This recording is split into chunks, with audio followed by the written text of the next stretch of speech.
دل میں میل کچیل رکھ کے نفل پڑھنا، عبادتیں کرنا، ریاضتیں کرنا، صدقات دینا زیادہ نفع بخش نہیں ہوتا۔ دل صاف ہونا تو تھوڑی عبادت بھی کام آ جاتی ہے۔ یہ حدیث بتاتی ہے کہ دل صاف ہو تو تھوڑے صدقے بھی زیادہ نفع کر جاتے ہیں۔ کچھ چیزوں سے دل سخت ہوتا ہے۔ جو لوگ دنیا داری کی اور فضول باتیں زیادہ کرتے ہیں ان کا دل سخت ہو جاتا ہے۔ جو ہنستے زیادہ ہیں ان کا بڑا سخت ہو جاتا ہے۔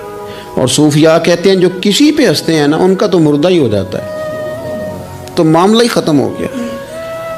اور جو لوگ رزق حرام کی طرف بڑھتے ہیں ان کا دل بھی مردہ ہو جاتا ہے۔ اور اقبال کہتے ہیں جو مشینی زندگی گزارنے لگتے ہیں نا روحانی زندگی سے نکل جاتے ہیں۔ ہم آج کل مشینی زندگی پہ آ گئے۔ ہمارے پاس انٹرنیٹ ہے، موبائل ہے، آواز کے فاصلے اتنے کم ہوئے ہیں کہ دلوں کے فاصلے بڑھ گئے ہیں۔ اقبال کہنے لگے دل کے لیے موت ہے، دل کے لیے موت ہے، دل کے لیے موت ہے یہ مشینوں کی حکومت۔ احساس مروت کو کچل دیتے ہیں یہ آلات، آلات پہ زندہ ہیں ہم۔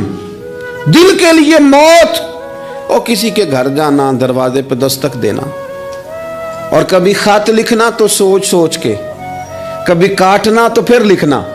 لفظ یہ اس کے شایان شان نے یہ جملہ میں نے بدل دیا ہے، لیکن اب بے باکانہ گفتگو ہے۔ تو مجھے وائس کر دے، میں تجھے وائس کر دوں گا، حال ہی کوئی نہیں۔ تو کیا کوئی سوچے گا، کیا کوئی لکھے گا، کیا کوئی اس میں خوبصورتی کے رنگ بھرے گا؟ سخت ہو جاتے ہیں دل جب آپ مشینوں کی زندگی میں زندہ رہتے ہیں۔ دل نرم کیسے ہوتے ہیں؟ میرے نبی پاک نے فرمایا یتیم کے سر پہ ہاتھ پھیر، رب تیرا دل نرم کرے گا۔ اگر زنگ لگ جائے دل کو تو اللہ کا ذکر کر، قرآن پاک کی تلاوت کر، اللہ تیرے دل کو نرم کر دے گا۔ اور پھر فرمایا کہ اگر دل سخت ہو جائے تو موت کو یاد کر، تیرا دل نرم ہو جائے گا۔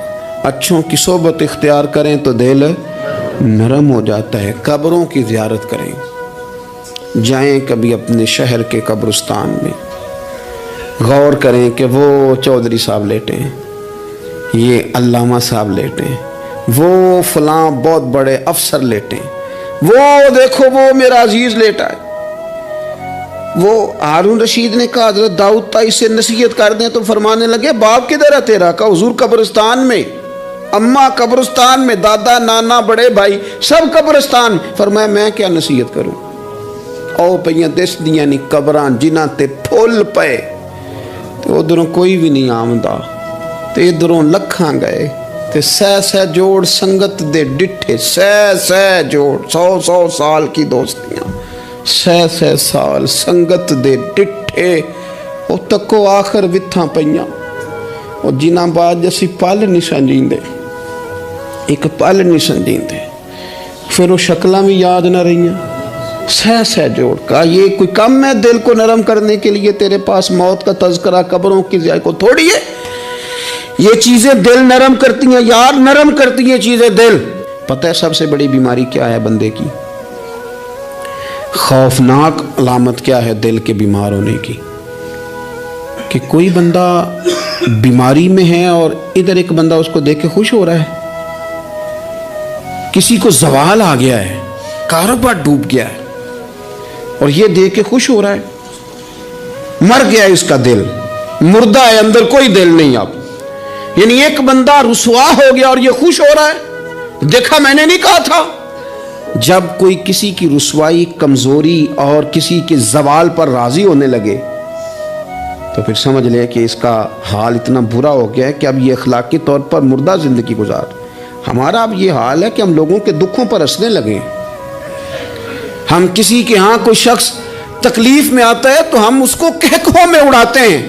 یارو زندہ قومیں یہ کام نہیں کرتی، زندہ قومیں یہ کام نہیں کرتی۔ میرے نبی پاک صلی اللہ علیہ وسلم نے فتح کے موقع پر بھی گردن کو جھکا کے بتایا کہ جب رب عروج دے تو پھر اللہ کی بارگاہ میں جھک جایا کرو۔ کسی شخص کے پتہ ہے، ایک حدیث سنو، یہ مسلم شریف میں موجود ہے۔ حضور نے فرمایا ایک بندہ گناہ کرتا تھا، پھر اس نے توبہ کر لی، اگر کسی نے دوبارہ اسے وہ گناہ یاد کرایا کہ تو یوں ہوتا تھا، اگر کسی نے اسے دوبارہ گناہ یاد کرایا تو یاد کرانے والے کو اللہ سزا کے طور پر مرنے سے پہلے پہلے اس گناہ میں مبتلا کر دے گا. خفیہ تدبیر آئے گی اللہ. جس کو اللہ نے معاف کر دیا، زمین آسمان بھول گئے، فرشتوں کے دفتر سے اس کا گناہ محو کر دیا گیا، تو نے کیوں یاد رکھا؟ لیکن ہمارے دل اس طرح کے ہیں، خیر کی خبریں نہیں دیتے ہم خیر کی خبر نہیں دیتے، مثبت بات نہیں کرتے. ہمارے رویے دوسروں کے بارے میں سخت ہیں. یعنی بہو سے داماد سے اختلاف ہو گیا، پھر اس نے معافی مانگ لی، پھر ہم نے معاف کر دیا، پھر 1 سال کے بعد دوبارہ لڑائی ہوئی تو پچھلی بات دوبارہ یاد کرنی چاہیے تھی. اس کی تو معافی دے دی تھی آپ نے، لیکن آپ نے پھر یاد کر لی وہ بات. اس کا مطلب ہے آپ نے صلح کی تھی، دل صاف نہیں کیا تھا. دل جب آپ صاف کر لیں تو پھر معاملہ ختم ہو گیا. پھر آپ پھر نکال پھینکے ساری چیزیں. مسند امام احمد بن حنبل میں حدیث ہے،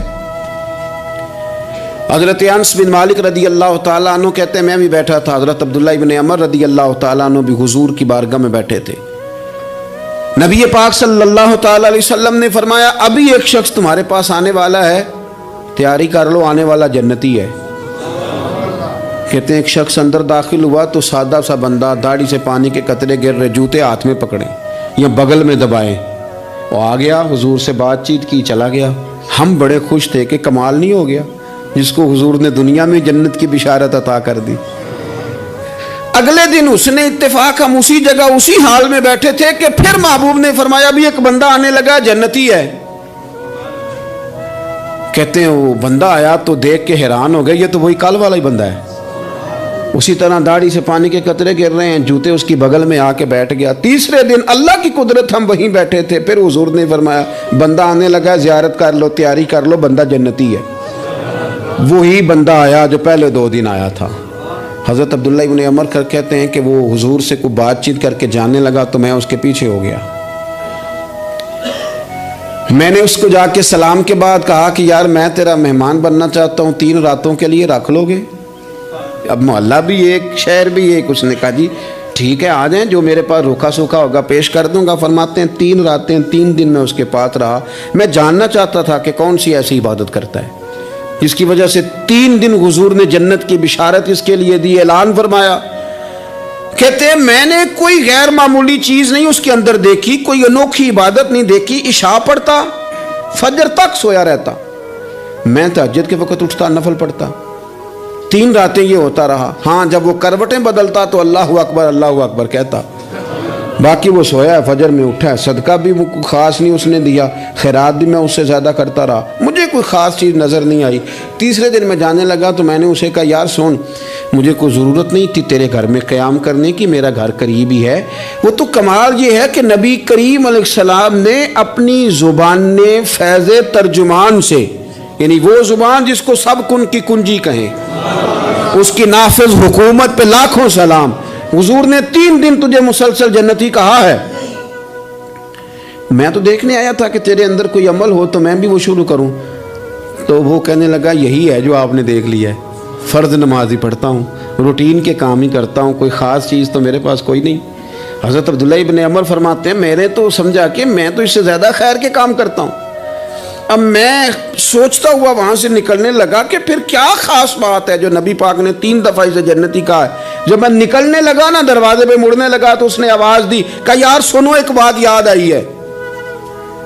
میں نے کہا وہ کون سی؟ کہنے لگا یار جب سے بالغ ہوا ہوں نا، جب سے اللہ نے توفیق اسلام دی ہے، میں نے جب بھی اپنا دل دیکھا ہے نا، جب بھی میرے دل میں کسی کے لیے حسد کوئی نہیں، کوئی عداوت نہیں، کوئی بغض نہیں، کوئی کینہ نہیں، کوئی کیا کر رہا ہے، میرے دل میں سب کے لیے خیر ہی ہے. دل میرا صاف ہے، اس کے علاوہ نہیں مجھے پتا کیا عمل ہے. حضرت عبداللہ بن عمر کہتے ہیں پھر مجھے سمجھ آ گئی ہے، یہ جو تیرے دل کی صفائی ہے نا، یہ بنیاد بن گئی ہے جس کی بنیاد پر نبی پاک نے تجھے 3 دفعہ جنت کی بشارت عطا فرمائی ہے. تو امام غزالی رحمۃ اللہ علیہ فرمانے لگے کہ اگر آئینے پہ گرد پڑ جائے تو اس میں عکس صحیح نظر نہیں آتے، آئینے صاف کر لیے جائیں تو پھر اس پہ عکس نظر آتے ہیں. ہمارے آئینے نا تھوڑے سے گرد والے ہو گئے ہیں، دل تھوڑے سے نا میلے کچیلے ہو گئے ہیں، تو کوئی بھی عکس اس پہ سختی طبیعتوں کی، مزاجوں کی سختی، دوسروں کے بارے میں ڈاٹے جذبات ہمارے، ہمارے رویے ٹاٹے، ہماری طبیعتیں سخت۔ حضرت عبداللہ ابن مسعود رضی اللہ تعالیٰ عنہ نے ایک شخص کو جنازے کے موقع پہ ہنستا ہوا دیکھ لیا، فرمایا آج کے بعد تیرے ساتھ کلام نہیں کروں گا۔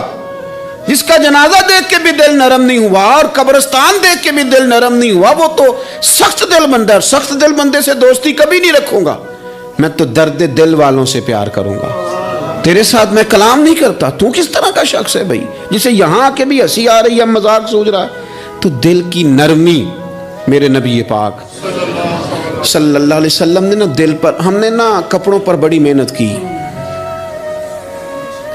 ہم نے چہروں پر بڑی محنت کی، ہم نے اپنے ظاہر کو سنوارنے پر بڑی، ہم نے اپنے حق میں بڑے بڑے لفظ یاد کیے، بڑی کہانیاں یاد کی، پر دل کے لیے محنت، اس پر محنت ہی نہیں کی۔ اعلیٰ حضرت فاضل بریلوی کتنے بڑے عالم ہیں، 1000 کتاب کے مصنف، اور ان کے فتاوی موجود ہیں کہ جس بندے کا تلفظ ٹھیک نہ ہو، یعنی جو ضروری قواعد ہیں وہ قرآن پاک کے جس کو نہ آتے ہوں، اس کے پیچھے نماز نہیں۔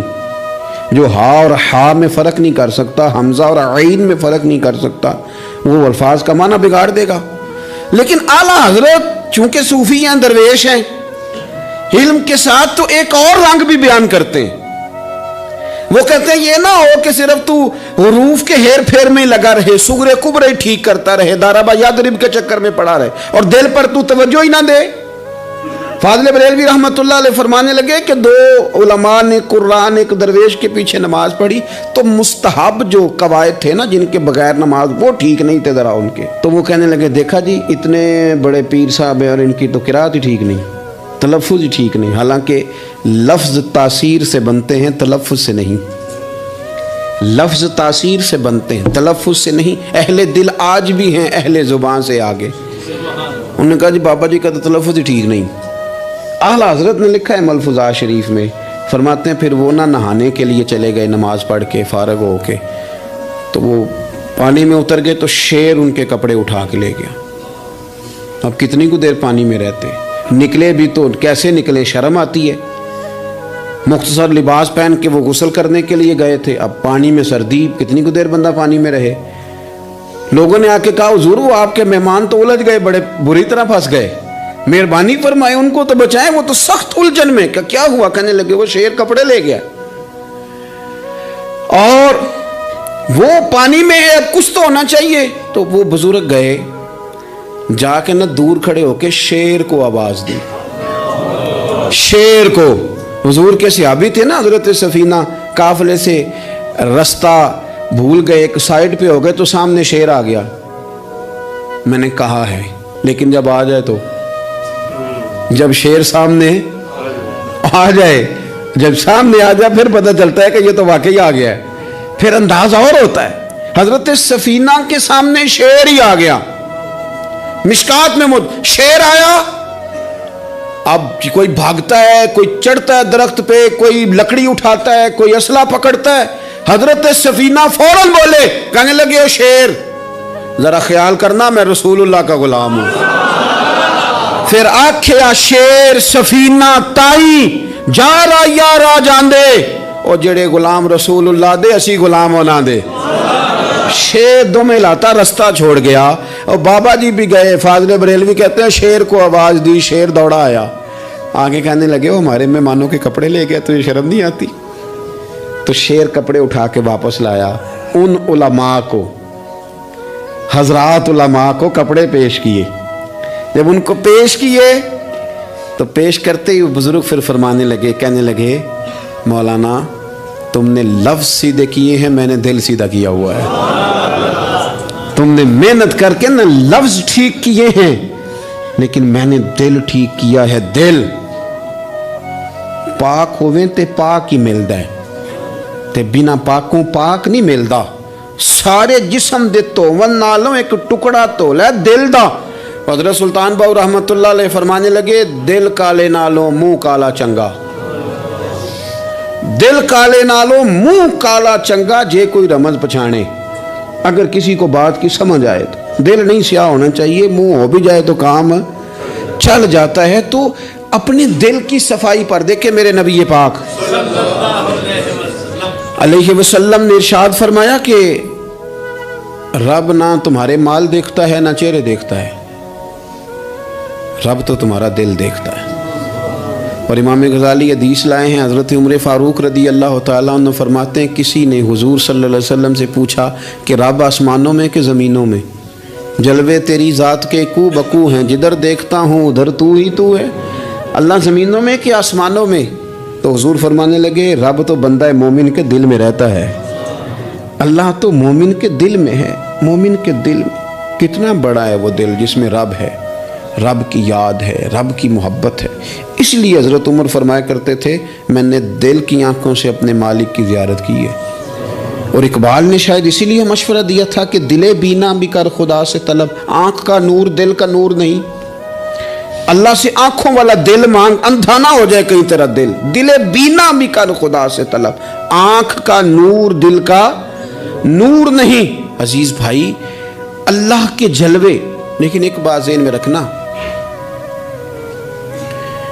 کسی گلاس میں تھوڑی سی غلاظت ہو نا، دودھ تو دور رہا، شہد تو دور رہا، اس میں کوئی پانی بھی نہیں پیتا، تھوڑی سی غلاظت ہو، اور آپ کی آنکھوں کے سامنے وہ غلاظت دھل بھی گئی، صاف بھی ہو گئی، شرعی تقاضے پورے ہو گئے، پھر بھی کچھ لوگ کہتے ہیں میری طبیعت نہیں مانتی، میرا دل نہیں مانتا۔ صحیح کہہ رہا ہوں میں؟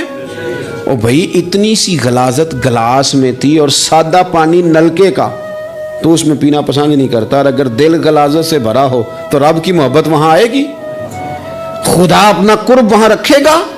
کسی سے جلنا، کسی سے حسد کرنا، کسی کے بارے میں عداوت رکھنا، کچی بولیاں بولنا۔ اور اب تو اتنا عجیب حال ہو گیا، جماعتیں جماعتوں کے بارے میں برا خیال کرتی ہیں، خانقاہ اور آستانوں کا یہ حال ہے کہ سبق پڑھایا جاتا ہے دوسرے کے خلاف، بس ہم ٹھیک ہیں۔ یہ تصوف ہے کہ نرا تو ٹھیک ہے؟ طریقت تو یہ تھی کہ میں ٹھیک نہیں، باقی سارا زمانہ ٹھیک ہے، تو کس چکر میں پڑا ہوا ہے؟ اعلیٰ حضرت فاضل بریلوی رحمۃ اللہ تعالیٰ علیہ کے ایک درویش تھے، تو فاضل بریلوی رحمۃ اللہ سے کہنے لگے میں نے مرید ہونا ہے، فرمانے لگے پتر جلدی نہ ہو، جا سارا زمانہ دیکھ، اگر کوئی میری طرح کا مل گیا، مجھ سے بہتر مل گیا تو پھر میرے ساتھ وعدہ کر وہیں رہ جانا، ہاں اگر تیرے خیال میں نہ ملا تو پھر آنا، جا گھوم زمانہ دیکھ۔ یہ کیا بات ہوئی کہ آپ نفی کرنے لگے سارے زمانے کی اور کہیں صرف میں ہی ٹھیک ہوں، فقط میں ہی ٹھیک ہوں؟ یہ طریقت ہے؟ اور تصوف والے تو لوگ یہ کہا کرتے تھے میں تے بندہ ٹھگ جے لوکو، میں تے بندہ چور، اور جس دا خلقت کلمہ پڑھ دی او محمد ہور۔ وہ لوگ تو نفی کرتے تھے، وہ لوگ تو نفی کرتے تھے اپنی، کہتے تھے میں کوئی شے نہیں، میں تے بندہ ٹھگ جے لوکو، او میں تے بندہ چور۔ میاں محمد بخش صاحب رحمۃ اللہ علیہ ایک عالم نگار نے لکھا تھا کہ وہ کچھ لوگ نا سکھ ہندو یہاں رہتے تھے، تو ان کا نام محمد تھا چونکہ، تو بات کو شبہ پڑ گیا کہ شاید جن کا لوگ کلمہ پڑھتے ہیں نا مسلمان، معاذ اللہ یہ وہ والے ہیں۔ تو میاں صاحب اپنے بارے میں کیا کہے، میں تے بندہ ٹھگ جے لوکو، میں تے بندہ چور، جس دا خلقت کلمہ پڑھ دی او محمد ہور، او میں تو ایک ٹھگ ہوں۔ حضرت میاں شیر محمد صاحب شرک پوری رحمۃ اللہ علیہ سرتاج ہیں اولیاء کے، پیر سید اسماعیل شاہ صاحب بخاری حضرت کرمہ والا شریف والے، وہ کہتے ہیں میں بیعت ہونے کے لیے جب شرک پور شریف آ رہا تھا تو رستے میں مجھے ایک بزرگ مل گئے، تو مجھے کہنے لگے کدھر جا رہے ہو، کون ہو؟ میں نے کہا میں سید ہوں اور میاں صاحب سے بیعت ہونے جا رہا ہوں۔ تو مجھے کہنے لگے وہ تو دنیا دار ہے، جیبوں میں ہاتھ ڈالتا ہے لوگوں کی، تو سید ہو کے ارائیں کے پیچھے کیا لینے جا رہا ہے؟ جڑا بلے نو سید آکھے دوزخ ملن سزائیں، تو جڑا بلے نو رائیں آکھے او جنت پینگا پائیں، چونکہ رانجا رانجا کر دی نی میں ہوں آپ ہی رانجا ہوئی، رانجا آکھن ساریاں میں نو ہیر نہ آکھے کوئی۔ وہ تو کدھر جا رہا ہے؟ کہتے ہیں میں نے کہا بابا زیادہ باتیں نہ کر ناراض ہو جاؤں گا۔ کہتے ہیں بابے نے کئی دفعہ رستے میں مجھے منع کیا نہ جانا نہ جانا، فلانی جگہ چلا جا فلانی جگہ، لیکن میں چلا گیا، میری طلب صادق تھی۔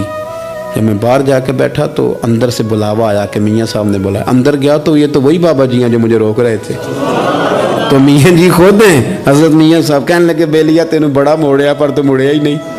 وہ تو روکتے تھے، اپنی نفی کرتے تھے، دل صاف دوسرے کے بارے میں، نظریہ صاف، کسی کے بارے میں خیر کا جملہ، کسی کی وکالت کرنا، کسی کا عیب چھپانا، کسی کے بارے میں اچھے لفظ بولنا، یہ مومن کی شان ہے۔ مومن کا دل ایسے سونا، میرے نبی پاک صلی اللہ تعالی وسلم نے فرمایا یہ میرا زید بن حارثہ ہے، اس کا دل اللہ نے نور ایمان سے بھر دیا ہے، ایمان سے دل بھر دیا رب تعالیٰ نے۔ ایک دن صبح صبح حضور نے پوچھا، اور داتا صاحب نے اس کو لکھا ہے، نبی پاک نے پوچھا آج تم نے صبح کس طرح کی؟ عرض کی یا رسول اللہ اس حال میں کہ میں پکا مومن ہوں۔ حضور نے فرمایا تو پکا مومن ہے، کس طرح؟ کہنے لگے یا رسول اللہ میں اس طرح کا مومن ہوں کہ سونا اور مٹی میرے لیے برابر ہے، پیسے آ جائیں تب بھی کوئی ٹینشن نہیں، نہ آئیں۔ حضرت زید بن حارثہ رضی اللہ تعالیٰ عنہ عرض کرنے لگے اور سونا اور مٹی برابر ہے، کوئی پرواہ نہیں۔ تو حضور نے فرمایا تیرے ایمان کی دلیل؟ عرض کرنے لگے یا رسول اللہ میرے ایمان کی شان اور دلیل یہ ہے کہ میں یہاں زمین پہ بیٹھ کے نظر اٹھاؤں تو میری نظر اللہ کے عرش تک جاتی ہے، میں بتا سکتا ہوں کہ جنتی جنت میں جا رہے ہیں اور راضی ہیں، جہنمی جہنم میں جا رہے ہیں اور چیخ رہے ہیں، میں بتا سکتا ہوں۔ تو حضور نے فرمایا پھر اس کی حفاظت کر، پھر اس جذبے کی حفاظت کر۔ جب دل صاف ہو، نور ایمان سے بھرا ہوا ہو، علم لدنی کب آتا ہے؟ علم لدنی نیک آدمی کو ملتا ہے، جب بندہ متقی پرہیزگار ہو نا، ناجائز نہ کھائے، ناجائز نہ دیکھے، ناجائز نہ بولے، تو پھر اللہ تعالیٰ اسے علم کا نور دیتا ہے۔ جو لوگ کہانیوں میں الجھ جاتے ہیں نا، زیادہ باتیں کرتے ہیں، زیادہ گھومتے ہیں، زیادہ سازشی عناصر کا شکار ہوتے ہیں، ان کے تو حافظے کمزور ہو جاتے ہیں، یاد ہی نہیں رہتا، باتیں اتنی کرتے ہیں پتہ نہیں سویرے کیا کہا تھا، دوپہر کو کیا کہہ رہے ہیں۔ جب انسان کا دائرہ کار تقوی والا ہو پھر اس پر علم کی روشنی کھلتی ہے، پھر دروازے کرم کے کھلتے ہیں، اپنے دائرے محدود کر لیے جائیں۔ سوچیں میں بڑے بڑے لوگ آپ کو زندگی میں ملیں گے، مشورے دیں گے، وہ جناب آپ کو پتہ ہی نہیں آپ کتنے بڑے ہیں، آپ فلانی جگہ کھڑے تھے، فلانے کے ساتھ ہنس رہے تھے، یہ آپ کو خراب کرنا چاہتے ہیں، کسی تکبر میں مبتلا کرنا چاہتے ہیں۔ آپ زمین پہ رہیں تاکہ زمین والوں سے رشتہ مضبوط رہے، دل کی صفائی، دل صاف ہو، کوئی حسد نہیں، کوئی کینہ نہیں، دل پر توجہ دیں۔ سب سے ضروری کام ہے کہ ہم سویرے اٹھ کے اپنے دل سے پوچھیں کہ تیرا لوگوں کے بارے میں خیال کیا ہے، شام کو پوچھیں کہ تیرا لوگوں کے بارے میں رویہ کیا ہے۔ آپ اپنے دل لوگوں کے لیے صاف کر دیں، اس میں خیر پیدا کر لیں، تو پھر آپ محسوس کریں گے طبیعت ہلکی پھلکی بھی ہے، حشاش بشاش بھی ہے، ٹھنڈی بھی ہے، اور پھر اس میں اللہ رسول کی محبت کے جلوے بھی ہیں، پھر یہ خیر کی طرف ہمیں بلا رہی ہے۔ اللہ تبارک و تعالیٰ توفیق عمل عطا فرمائے۔